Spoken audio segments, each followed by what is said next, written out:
Já estou ao lado do professor universitário, que é colaborador aqui no site RD News, o articulista Vinícius de Carvalho Araújo.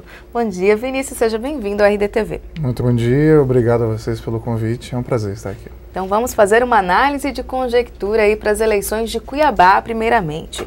Nós temos perfis diferentes de candidatos, né, Vinícius? Vamos falar primeiro do Mauro Mendes, essa indecisão dele à frente da candidatura e agora das alianças. Pode prejudicá-lo no pleito? Pode, mas é natural entender isso, que o Mauro não tem mandato, né, político. Então, se você se assume candidato com antecedência, existe um ônus para isso, né, de amparar, de apoiar as pessoas. Então, como ele não tem máquina pública, né, à disposição dele, não tem mandato de vereador, no executivo também, então é natural que ele acabe prorrogando. E também essa tendência de querer costurar um arco de alianças mais amplo, né, até para evitar um segundo turno, na verdade. A gente falando, você citou segundo turno, existem candidatos que podem inclusive se beneficiar com isso. Aqueles que vieram mais inexpressivos no início das pesquisas e que acabam crescendo. Caso do Lúdio Cabral e do próprio Guilherme Maluf. Como que eles poderiam se beneficiar dessa indecisão do Mauro Mendes? Isso é uma tendência. Nas duas últimas eleições, né, tiveram segundo turno, tanto em 2004 quanto em 2008. Quer dizer, o campo político cuiabano hoje está muito fracionado, muito fragmentado, então há uma tendência forte de segundo turno. E o terceiro, quem começou como terceiro, acabou passando para o segundo turno em segundo lugar. Em 2004, o Alexandre César passou o Sérgio Ricardo e foi para o segundo turno. E em 2008, o próprio Mauro Mendes passou o Walter Rabelo e foi para o segundo turno. Então a tendência disso acontecer hoje é muito grande também, pode acontecer. Com um desses aqui que inicialmente pequenininhos, né, Lúdio, Carlos Brito, Guilherme Maluf, Camil Fares, enfim, um deles na casa de 10, 15% dos votos, podem passar para o segundo turno contra o Mauro, e aí o segundo turno equilibra, né, dá outra possibilidade. E a questão da costura dessas alianças? O PMDB vinha com o nome do empresário Dorileu Leal, com um nome forte do partido, de repente ele recuou, e aí veio o nome do Total Parente como uma alternativa a vice. A mesma coisa aconteceu com o PR quando lançou o Vuolo, e agora ainda está essa disputa interna entre o Vuolo e o Malheiros também, que devem sair a vice. Como que fica o cenário político frente a esses candidatos a vice? Num dos artigos que eu escrevi, eu até coloquei que esse cenário está muito curioso, né, esse ano, porque existe uma inflação de candidatos, né? Tanto de candidatos quanto de pré-candidatos. Quer dizer, o mercado de vice-prefeitos também está super movimentado, super assanhado. Né? Porque como o Mauro foi candidato a governador, existe toda essa possibilidade de ele concorrer novamente, o que é natural. Todo prefeito de capital é pré-candidato a governador, isso não é de Mato Grosso, isso é normal. Então o mercado de vices, né, tá muito agitado. E o Cuiabá tem uma tradição, né, de vices virarem prefeitos, né? Coronel Torquato, Coronel Meirelles e agora o próprio Galindo, né? Então, isso vem se movimentando bastante. Isso prova de que a articulação política para as eleições municipais não tendem somente a ocorrer para o município, e sim pensando no governo do estado em 2014, é isso? Sim, toda eleição é pensada em conjunto com a próxima eleição, né? Se você pensa sempre duas ou até mais de duas ao mesmo tempo. Por quê? Essa eleição deixa as peças prontas para a próxima eleição. Então é natural que se pense uma conjugada com a outra. E a gente tem uma Copa do Mundo para ser realizada em 2014. Seria a oportunidade de um prefeito de capital e o próximo governador se erguer politicamente? Também, porque é um grande momento, né? São uma série de obras que estarão sendo realizadas, a cidade vai se projetar em nível nacional, então é uma grande oportunidade, né? Agora, o que é importante registrar é isso, que não existem poucas lideranças naturais em Cuiabá, entendeu? Naturalmente, os deputados federais mais bem votados e estaduais que são os nomes para concorrer à prefeitura. Só que nessa eleição não está acontecendo dessa forma. Você falou no início da entrevista do perfil não político do Mauro Mendes. Ele é um empresário, ele tem uma carreira política. Sim. Isso a gente percebe em alguns candidatos que foram eleitos nas últimas eleições. Caso do Blairo Maggi, quando ele era empresário e virou governador, do próprio senador Pedro Tax, né, como procurador. Sim. Como que está mudando o perfil desse novo político? Como que fica essa questão da carreira política? Especialmente aqui em Cuiabá e no estado de Mato Grosso de forma geral, há uma renovação do campo político, né? E quando existe uma crise nas elites políticas, eles tendem a buscar fora. Eles tendem a buscar no meio burocrático, por exemplo. O Pedro Tax era servidor público federal, era procurador da República, né? No meio empresarial, no meio acadêmico, intelectual, ou seja, como as elites políticas têm dificuldade de formar novos quadros, seguindo uma carreira política tradicional, elas acabam buscando quadros fora, né? E tirando que é toda uma crise de credibilidade também, é um desgaste muito grande da política junto à população, então acaba buscando áreas que ainda têm uma reserva de credibilidade grande, né, diante do eleitorado. Quais são os prejuízos que podem ocorrer para as eleições por causa dessa falta de lideranças políticas. A gente conversava há pouco, que a questão de lideranças políticas, a gente teve algumas nos últimos anos, como o Dante de Oliveira, até o próprio Roberto França. Hoje a gente não vê um quadro assim, de uma grande liderança política. Quais são os prejuízos que pode causar para a própria política mato-grossense? Os prejuízos são essa volatilidade eleitoral que você está vendo, né? Que num artigo aqui eu já coloquei que é uma guerra de todos contra todos. Porque no momento que você busca aliança, é para se fortalecer e para enfraquecer o seu adversário. Então, como todo mundo fala com todo mundo está enfraquecendo todo mundo de uma certa forma. Se você olhar nesse cenário, tirando o PT e PSDB, quer dizer, Lúdio e Guilherme Maluf, que são adversários aqui no Estado em nível federal, todo mundo conversou com todo mundo. Né? E isso é ruim. Alguns falam, isso é natural. Mas a política ela tende a ser organizada dentro de certos campos políticos. Aliados e adversários conversam dentro de certos campos. O que aconteceu lá em São Paulo agora ficou bem exemplar em relação a isso. Quer dizer, o Lula procurou o Maluf e a Luiz Erundina se sentiu desconfortável. Porque o malufismo e o petismo são dois campos políticos bem delimitados na política de São Paulo. Embora o malufismo hoje esteja mais desgastado, né, tem nomes novos preenchendo esse espaço, como o Celso Russomano, o próprio Kassab, né, que estão ocupando esse eleitorado mais conservador, mais de direita, e o próprio petismo está surgindo com o Fernando Haddad aí, mas são polos bem distintos. Por isso que ela falou, se ele está, eu não posso estar também. Né? Ou seja, é um processo mais organizado, mais estruturado. Agora aqui fica uma coisa muito inorgânica, muito desarticulada, como está hoje. E aí a sociedade critica muito, né, essa questão dessa negociata política entre partidos que antes eram adversários políticos e que agora se unem. Me dá um exemplo, por exemplo, dessas articulações antes de guerra e hoje de paz. Não tem vários casos, porque em política não existe aliado, né, não existe amigo nem inimigo, existe aliado e adversário. Né? O que muda de um momento para outro? Interesses. Essa é a palavrinha mágica. Né? Então, o próprio Mauro hoje está dialogando com partidos que estavam apoiando o candidato adversário na eleição para governador. PMDB e o próprio PR, né? que estavam apoiando o candidato a governador. Né? Quer dizer, inicialmente pensava-se que o Dorileu pudesse articular, ou congregar esses partidos todos que apoiam o governador. PSD, PT, PR, PMDB, notadamente. Mas, na verdade, isso está acontecendo em torno do Mauro. Só o Carlos Brito e o Lúdio que estão ficando um pouco de fora aqui, buscando uma candidatura própria. Né? Então a coisa aconteceu de forma diferente. Né? O PDT entra nesse cenário como uma incógnita que pode, de repente, se aliar a um ou a outro grupo. Está aparecendo aí, de repente, um novo cacique do partido, no caso do Pedro Táxi? O Pedro Táxi é um nome muito forte, né? Foi eleito senador e aqui em Cuiabá, especificamente, ele teve uma eleição muito acentuada, muito expressiva, né? Cerca de 230 mil votos. Quer dizer, então ele torna-se uma liderança. Mas votação, você tem que consolidar isso, tem que partidarizar isso. Tem que organizar, estruturar um campo, um grupo partidário para poder fazer com que aquilo seja permanente. O exemplo da Marina Silva, por exemplo, fez uma boa votação para presidente, ela não quer dizer que ela repita essa votação. Porque ela vai ter que tentar partidarizar isso, transformar isso num eleitorado partidário, mais estável, etc, etc. Então esse é o desafio do Pedro, né, de tentar converter essa votação que ele teve em apoios, em grupos partidários. Essa é uma semana decisiva, a gente tem convenções na sexta e no sábado, dia 29 e dia 30. Sim. Quais são as apostas de alianças para Cuiabá? Eu acho que o cenário já está mais definido, né? A própria imprensa já está falando em candidaturas irreversíveis, né? Do Carlos Brito, do Guilherme Maluf, do próprio Lúdio também acho que está difícil de ele recuar, e do Mauro, né? Então tem que ver quais partidos só que vão oscilar daqui para lá, mas e a questão dos vices também, né? Que devem ser definidos até o final da semana, né?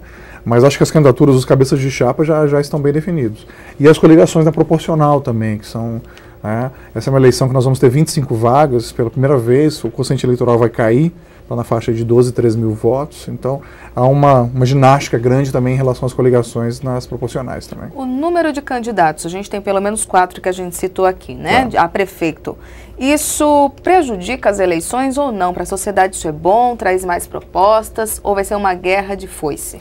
A eleição em 2 turnos, ela tem exatamente esse condão, esse objetivo, né, de garantir que o eleito seja o mais votado.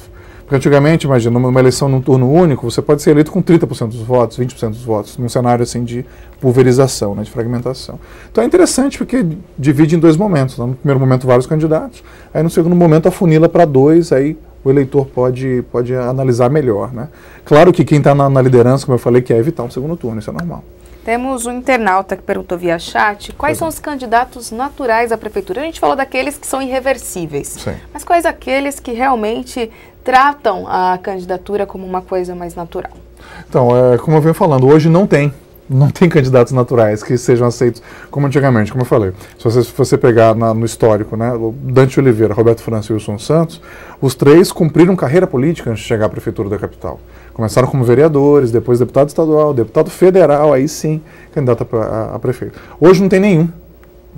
Desses aqui que eu falei, por exemplo, tem vereadores, Vuolo, Lúdio, são vereadores. É muito raro um vereador postular uma prefeitura da capital. Né? E tem um deputado estadual, que é o Guilherme Maluf, um empresário, que é o Mauro, então... Mas não há uma carreira política mais consolidada, é isso? Exatamente, porque, por exemplo, o Valtenir Pereira, né, que é dos 8 deputados da bancada federal de Mato Grosso, é aquele que é domiciliado aqui, exatamente. Fez 101 mil votos, mais ou menos, no estado inteiro, 53 mil em Cuiabá.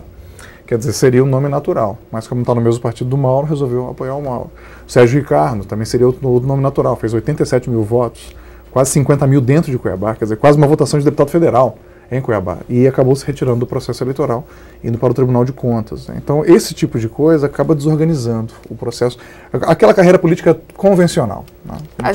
A gente falando em carreira política, também temos a eleição para vereadores. Sim. Em outubro. A gente aumenta o número de cadeiras de 19 para 25, então a disputa começa a ampliar. O coeficiente tende a cair. Claro. Como fica a questão da Câmara de Vereadores depois de todos esses escândalos que o Legislativo registrou? Tem candidato querendo de fato ser vereador? Sim. Existe um percentual, um histórico de renovação, né? Na faixa de 40%, 50% de troca, né, de vereador de um mandato para outro. Nessa eleição tende a aumentar, talvez, porque muitos vereadores estão com um desgaste muito grande, né?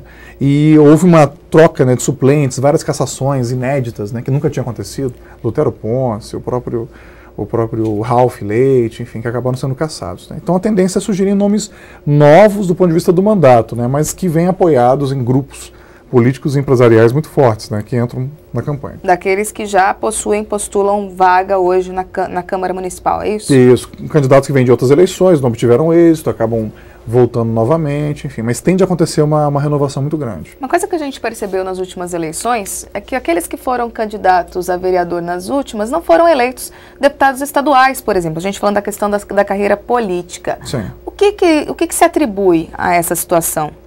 Pela primeira vez em décadas, inclusive, não aconteceu, porque antes era quase que sagrado. O presidente da Câmara concorria a deputado estadual e era eleito. João Malheiros, Carlos Brito, Chica Nunes, Dentinho, enfim, Roberto Nunes, mais lá atrás, todos eles cumpriram essa trajetória.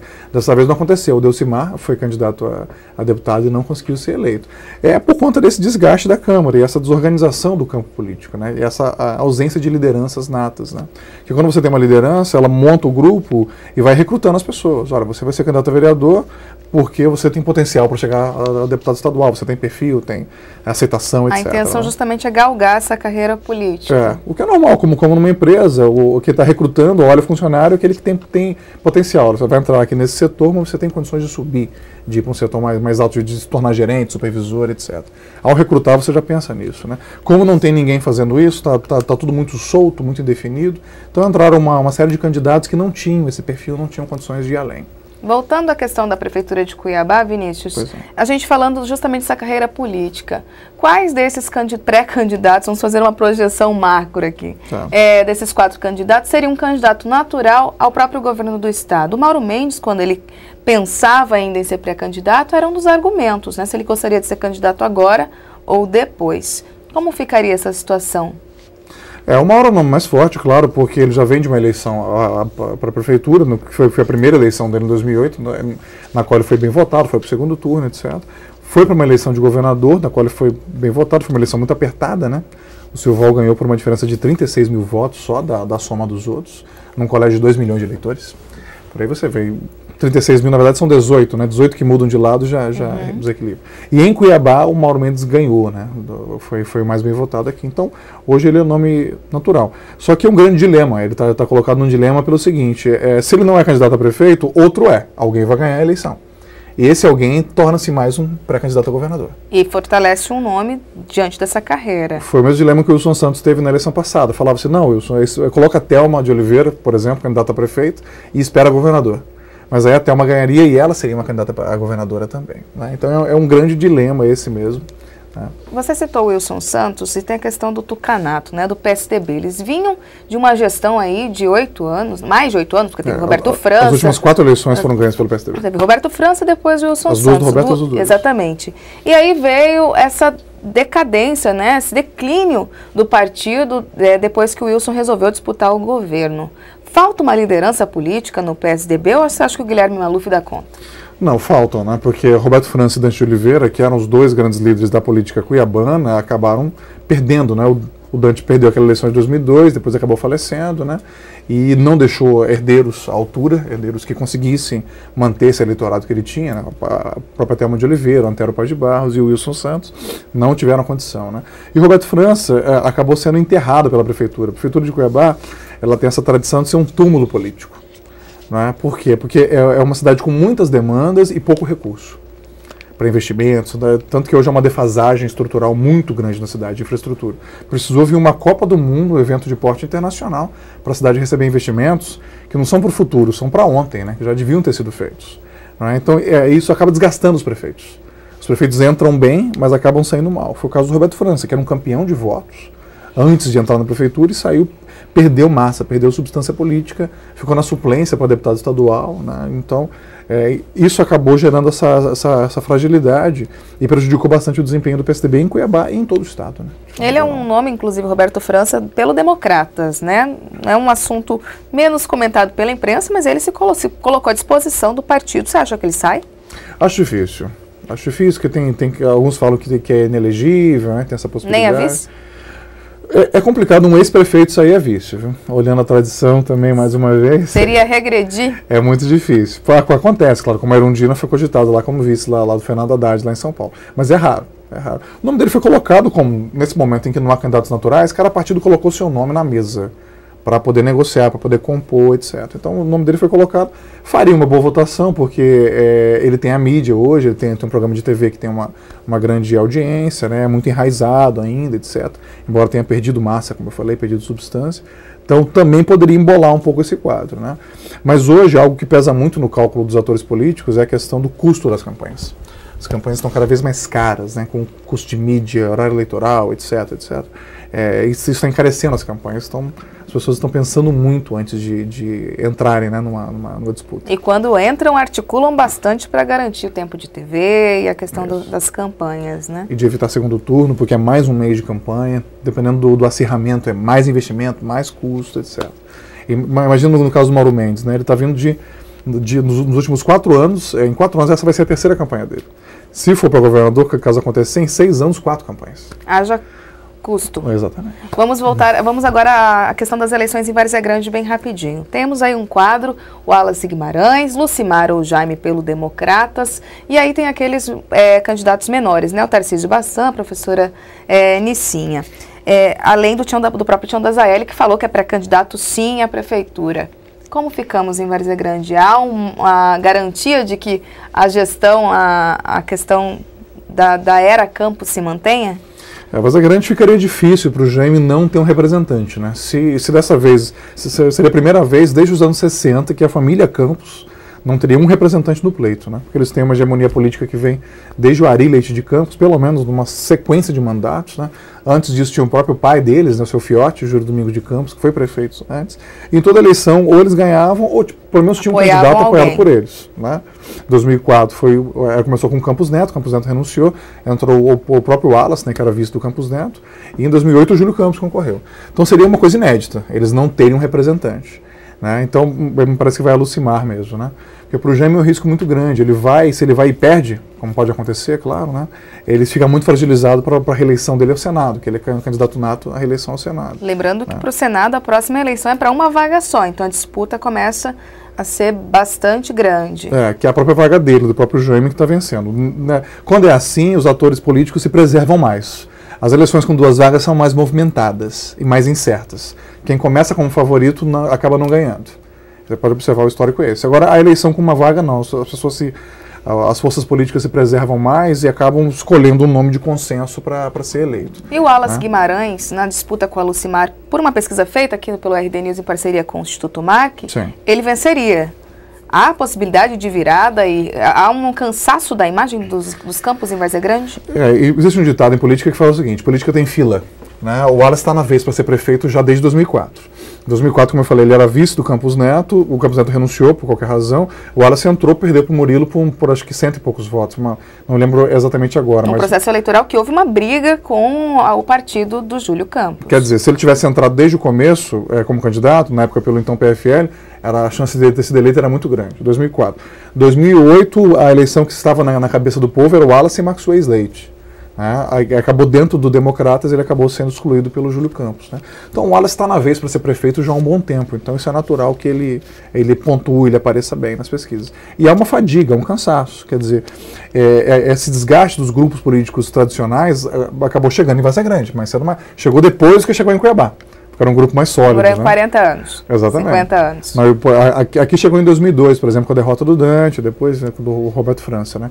Lá está chegando agora, mas uma hora chega. Isso é natural, vai ter que se renovar. Então é um embate grande. E o Tião da Zaela é prefeito, tem a máquina, quer dizer, tudo sugere uma eleição mais embolada, em que qualquer um dos três possa ser eleito. O Wallace aparece daquela questão da carreira política, né? Ele já foi deputado, já foi vice. Isso. Há a possibilidade aí dele ser uma surpresa nas eleições de Várzea Grande? Eu nem diria que é uma surpresa. Hoje ele é o nome natural. Ele seria o candidato natural. Porque é deputado estadual, já de segundo mandato, foi bem votado. Na eleição passada já era bem avaliado. Né? Então hoje ele é o nome natural. O Jaime vai tentar colocar o prestígio dele, o peso político dele no município em favor da Lucimar, para manter essa posição que é importante. A Lucimar tem essa força política em Várzea Grande para garantir uma eleição? A gente falava antes, o Jaime tem esse poder político, o próprio Júlio Campos, mas não há uma descendência entre os campos de um candidato para a política. Como fica essa questão da Lucimar? Ela tem esse apelo? Não, ela própria não. O Jaime vai tentar, e o Júlio, enfim, os campos vão tentar colocar a máquina deles, o grupo deles, né, em favor da Lucimar. O que ela tem mais dela é a questão do Instituto Jaiminho, né, que é em homenagem ao filho deles que foi falecido, né, que é falecido, que presta uma série de serviços sociais lá em Várzea Grande. Isso é mais ligado a ela. E ela foi primeira-dama do Estado e do município em várias ocasiões, quando o Jaime foi prefeito, então tem um vínculo com certas camadas da população. Mais assistência social. Muito bem. Mas eles vão colocar a máquina deles porque é arriscado. Na última eleição o Júlio perdeu, o outro irmão deles lá em Jangada perdeu, o Benedito Paulo de Campos, então isso acaba fragilizando o grupo em nível estadual. Porque historicamente é assim, eles ficam abrigados em Várzea Grande e quando o cenário estadual limpa, eles postulam uma eleição estadual. O Jaime foi eleito governador assim, foi eleito senador assim. Né? Para encerrar, Vinícius, a gente falando da questão desses caciques locais, nem Várzea Grande, Jaime em Cuiabá está tudo meio perdido, mas é a oportunidade daqueles caciques do interior aparecerem na grande Cuiabá? Sim, os grandes líderes políticos hoje do Estado são interioranos. Eu venho abordando isso nessa série de artigos que eu estou fazendo agora. E eles tentam entrar no eleitorado cuiabano, isso é natural, são 360 mil eleitores. Né, num colégio de 2 milhões, quer dizer, ainda é um eleitorado muito significativo, 18% mais ou menos. Então eles tentam, só que eles têm dificuldade, porque cada município tem suas particularidades, tem que formar suas lideranças. Né? Então você vê claramente a interferência de forças externas a Cuiabá nessa eleição. Até porque a liderança política mato-grossense está muito descuiabanizada, como eu venho dizendo. Praticamente todos os presidentes estaduais dos partidos em Mato Grosso são do interior. Os únicos partidos PPS, Percival Muniz, PSD Riva, PR Wellington Fagundes, PMDB Carlos Bezerra, PSDB Nilson Leitão. Então, se vocês caso do PSD, se eu fazer uma correção, é o Chico Daltro, mas o Riva é o secretário. Ah, tá. Também comanda e é a grande força política, muito bem. Né? É só o PTB que tem o Chico Galindo e o PSB que, se eu não me engano, é o Valtenir Pereira, que é o presidente estadual, que são domiciliados aqui em Cuiabá. Né? Então, é natural que essas forças queiram ter seus aliados, né, ter seus representantes. Especialmente agora, como a gente falava há pouco, que a gente trata umas eleições municipais, mas pensando na estadual. Isso inverteu, porque antigamente eram os cuiabanos que buscavam aliados no interior. Os grupos políticos estaduais eram cuiabanos, na maioria. e buscavam aliados no interior. Hoje está ao contrário, os grupos políticos mato-grossenses são interioranos e buscam aliados na capital. Tá certo, Vinícius. Vamos aguardar então o resultado das convenções aí de sexta e de sábado, para que a gente consiga fazer uma análise mais certa, né, mais fixa dessas propostas eleitorais. Obrigada pela presença na RDTV. Obrigado a você pelo convite, eu estou sempre à disposição. Obrigada. E a edição dessa terça-feira vai ficando por aqui. Mas continue conosco no portal rdnews.com.br.